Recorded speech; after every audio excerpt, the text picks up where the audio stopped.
నమస్తే welcome to our channel. ప్రస్తుతం మనతో సీనియర్ జర్నలిస్ట్ దాము బాలాజీ గారు ఉన్నారు. వారితో మాట్లాడదాం. సార్ నమస్తే. సార్ నమస్తే. సార్, వల్లభనేని వంశీని పోలీసులు కస్టడీలోకి తీసుకున్నారు అంటున్నారు. ఆధారాలన్నీ కూడా చాలా పక్కాగా దొరికాయి అంటున్నారు. అసలు ఏ ఆధారాలు దొరికాయి సార్? వీడియో ఫుటేజ్ లో ఏముంది అసలు?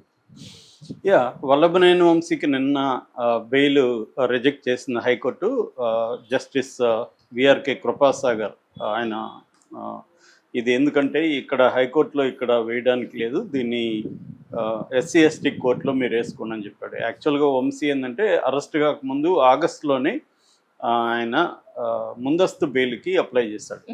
సో ముందస్తు బెయిల్కి అప్లై చేసిన తర్వాత ఆయన అప్లై చేసిన బెయిల్ వేరే కేసు. యాక్చువల్గా అదేంటి, టీటీడీ ఆఫీస్ మీద దాడి కేసు. అయితే వీళ్ళు అరెస్ట్ చేసింది ఏది దాడి కేసు కాదు. ఆ దాడికి సంబంధించి ఎవరైతే కంప్లైంట్ ఇచ్చారో ముదునూరి సత్యవర్ధన్ అనే ఒక దాని కంప్యూటర్ ఆపరేటర్ అతను తెలుగుదేశం ఆఫీసులో.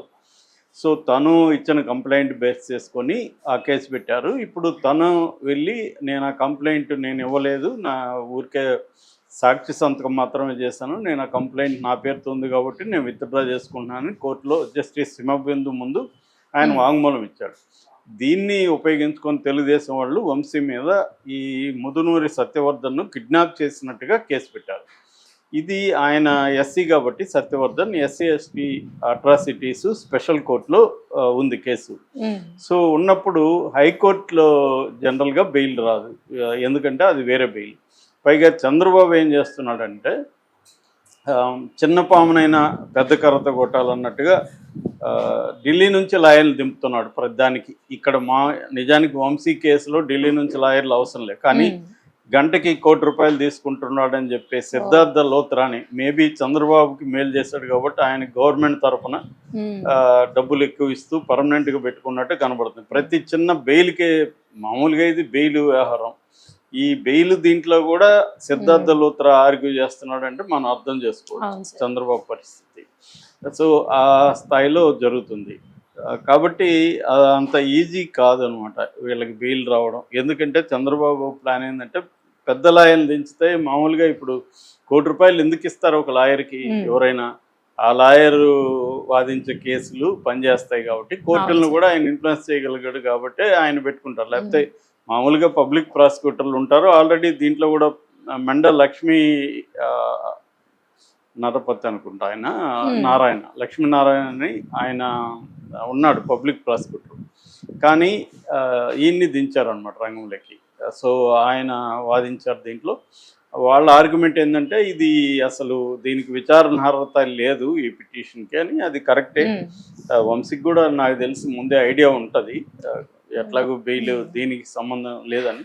ఇప్పుడు ఆయన ఎస్సీ ఎస్టీ కోర్టులో బెయిల్ పిటిషన్ వేసుకోవాలి, అది వంశీకి సంబంధించి. అయితే నిన్న వీళ్ళు కస్టడీకి కూడా పోలీసులు అప్లై చేశారు కస్టడీ పిటిషన్. వాళ్ళ ఆర్గ్యుమెంట్ ఏమంటే, ఒకటి సీన్ రికన్స్ట్రక్ట్ చేయాలి, 2 వంశీ దగ్గర కొన్ని డాక్యుమెంట్స్ అవి కలెక్ట్ చేయాలి, మా దగ్గర కొన్ని ఆధారాలు ఉన్నాయి దాన్ని పెట్టుకొని మేము వంశీని ప్రశ్నించాల్సి ఉంది అనేది నాకు తెలిసి కస్టడీకి ఈరోజు ఇచ్చేస్తారు.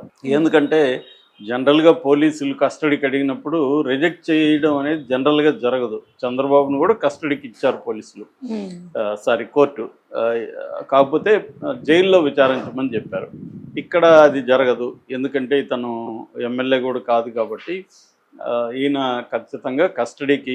కాకపోతే వాళ్ళు 1 వారం అడిగితే వీళ్ళు 4 రోజులు 5 రోజులు, అది పోలీసులకు కూడా తెలుసు, అందుకనే వాళ్ళకి 3 రోజులు కావాలంటే వారం అడుగుతారు. ఇవన్నీ అందరికి తెలిసిన వ్యవహారాలే కోర్టులు పోలీసులు ఇలా. సో ఇలాగా ఇతను అయితే ఖచ్చితంగా 3 నుంచి 5 రోజుల వరకు కస్టడీకి ఇచ్చే అవకాశం అయితే ఉంది. ఈ లోపల ఇంకొక పిటిషన్ వంశీ తరపున వేశారు వాళ్ళ అడ్వకేట్స్ పటాభి, దేవి సత్యశ్రీ అని. వాళ్ళు ఇదేంటంటే ఇతనికి ఒక బెడ్ కావాలి, తర్వాత అక్కడ ఫుడ్ ఇంటి నుంచి ఫుడ్గా తీసుకురావడానికి పర్మిషన్ ఇవ్వమని ఇతని హెల్త్ రికార్డ్స్ అంతా కూడా సబ్మిట్ చేశారు. ఇందులో జైలు సూపరింటెండెంట్ కూడా కోర్టులో సబ్మిట్ చేసింది. అవన్నీ కూడా పాత హెల్త్ రికార్డ్స్, ఇప్పుడు ప్రజెంట్ కాదు, అందుకని నేను ప్రొవైడ్ చేయలేదని ఆయన అంటున్నాడు. సో కోర్టు ఇప్పుడు ఆయన ప్రొవైడ్ చేయాలనుకుంటే కోర్టు చేయొచ్చు, ఎందుకంటే జ్యుడిషియల్ కస్టడీ అంటారు దీన్ని. ఆయనకి కన్విక్టెడ్ ప్రిజనర్ కాదు, జ్యుడిషియల్ కస్టడీ కాబట్టి జ్యుడిషియల్ కస్టడీ ఉన్నప్పుడు ఎవరైనా until proved otherwise is an innocent గానే కోర్టు పరిగణిస్తుంది.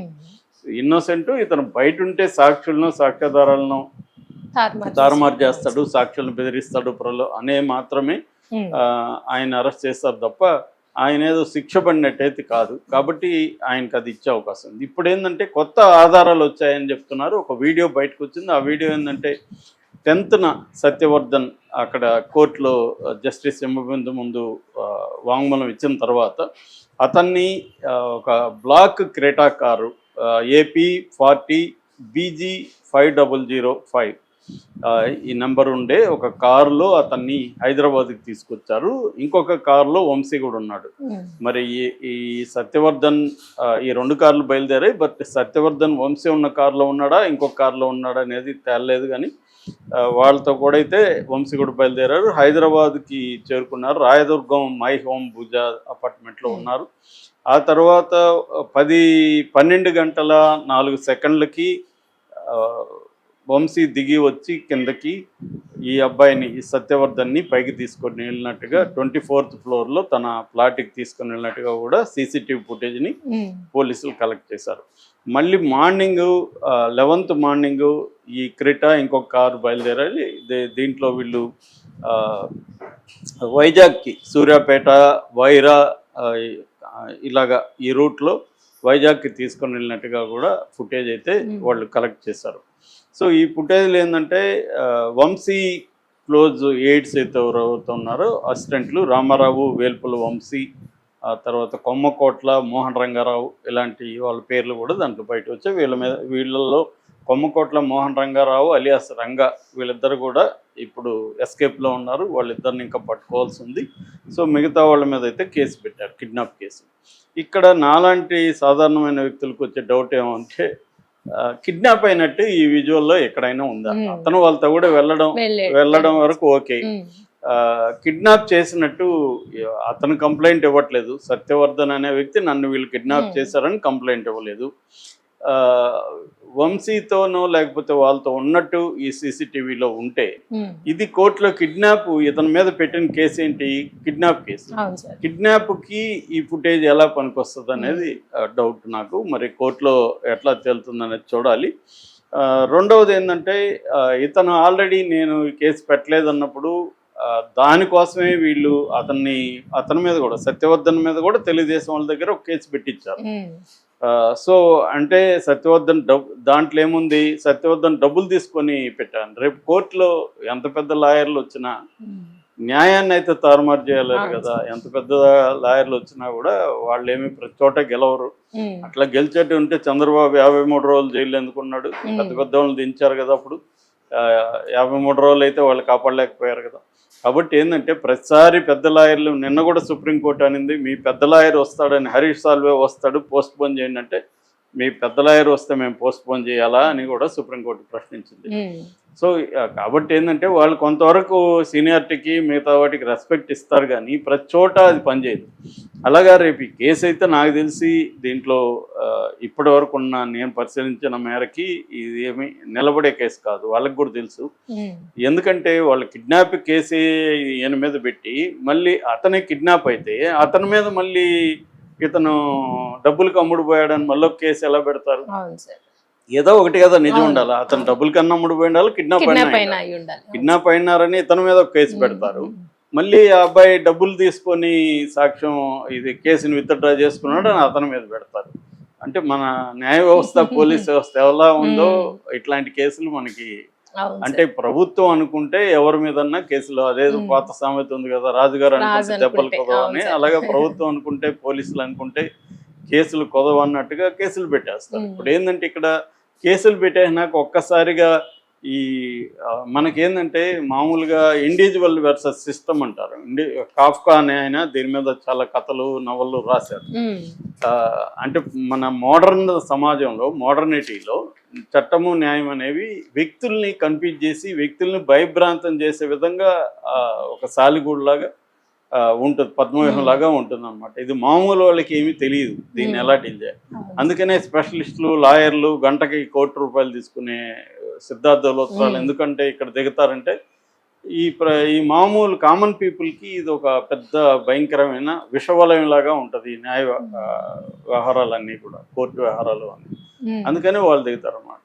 సో ఇది ఇప్పుడు గతంలో సామాన్యుల మీద ఎక్కువగా పెట్టేవాళ్ళు, ఇలాగా కేసులు పెట్టి ముఖ్యంగా పౌర హక్కుల సంఘాల మీద, నక్సలైట్ల మీద ఇలాగ పెట్టేవాళ్ళు. ఇప్పుడు ప్రత్యర్థుల మీద ఇలాంటి కేసులు ఎవరు వచ్చినా, జగన్ వచ్చినా ఇదే చేస్తున్నాడు. జగన్ వచ్చిన గతంలో తెలుగుదేశం వాళ్ళ మీద ఇలాంటి కేసులు పెట్టాడు.